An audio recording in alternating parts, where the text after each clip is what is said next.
चलिए आज बात करते हैं भारत इलेक्ट्रॉनिक्स यानी बीईएल की। हाल ही में जो इनकी परफॉर्मेंस रिपोर्ट आई है उसमें हम थोड़ा गहराई से उतरेंगे। देखिए, ये कंपनी भारत के डिफेंस सेक्टर का एक बहुत बड़ा नाम है और इसके जो आंकड़े हैं ना, वो एक काफी दिलचस्प कहानी सुनाते हैं। तो फिर देर किस बात की, सीधे शुरू करते हैं। हमारा सबसे बड़ा सवाल आज यही है कि आखिर किसी देश की सुरक्षा की जो ढाल होती है उसे बनाने में क्या कुछ लगता है, और इस सवाल का जवाब हमें बीईएल की फाइनेंशियल और ऑपरेशनल कहानी में मिलता है। ये सिर्फ नंबरों का खेल नहीं है, ये उस इंजीनियरिंग और स्ट्रैटेजी की कहानी है जो देश को महफूज रखती है। तो सबसे पहले उन हेडलाइन नंबर्स पर नजर डालते हैं जिन्होंने सबका ध्यान अपनी तरफ खींचा है। ये आंकड़े कंपनी के हालिया प्रदर्शन की एक बिल्कुल साफ तस्वीर हमारे सामने रख देते हैं।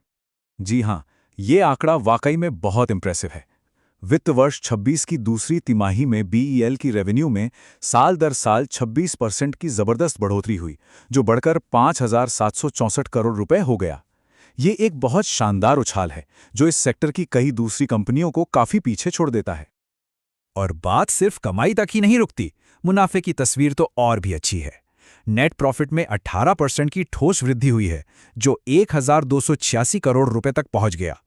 इससे यह साफ पता चलता है कि कंपनी सिर्फ अपना कारोबार ही नहीं बढ़ा रही, बल्कि उससे मुनाफे में बदलने में और भी ज्यादा माहिर हो गई है। अब जरा इस विशाल नंबर को देखिए, 74,453 करोड़ रुपए।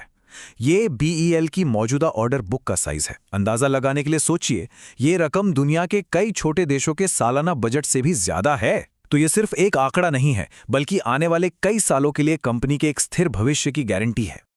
तो सवाल यह है कि ये इतने प्रभावशाली नंबर आए कहां से?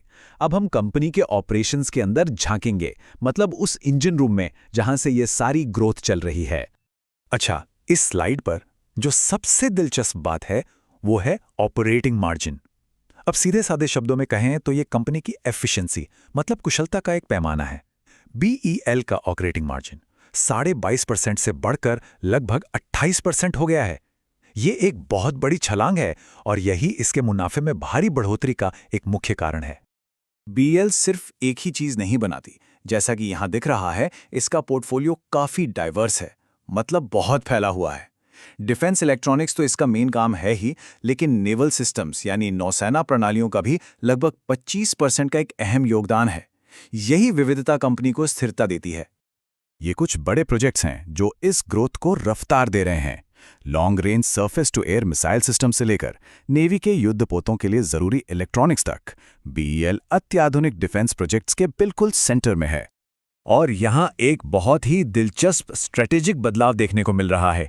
एयरबॉर्न सिस्टम्स के क्षेत्र में बीईएल अब सिर्फ पुर्जे बनाने वाली कंपनी नहीं रही, बल्कि एक सिस्टम इंटीग्रेटर बन रही है। मतलब अब वो अलग अलग हिस्सों को जोड़कर एक पूरा सिस्टम तैयार कर रही है।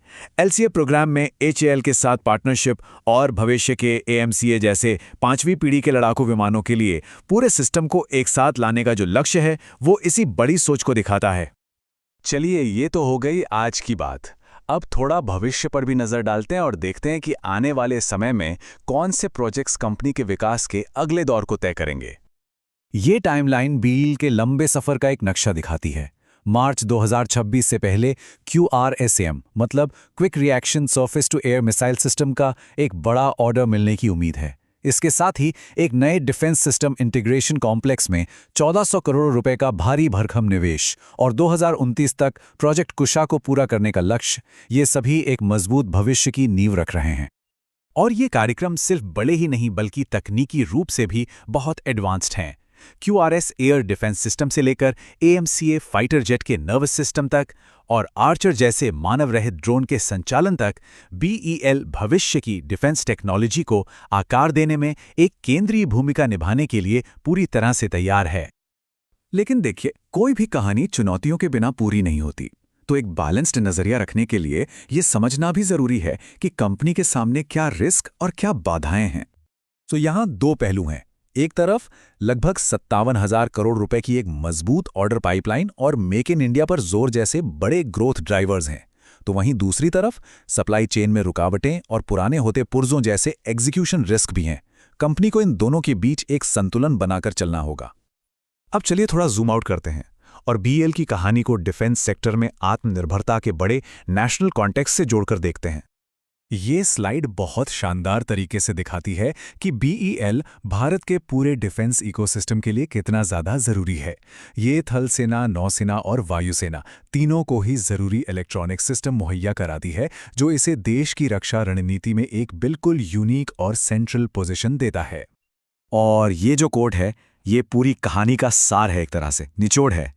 भारत की बढ़ती डिफेंस ज़रूरतें और आत्मनिर्भरता पर जोर, इन सब के साथ बीईएल आने वाले समय में लगातार ग्रोथ के लिए पूरी तरह से तैयार है।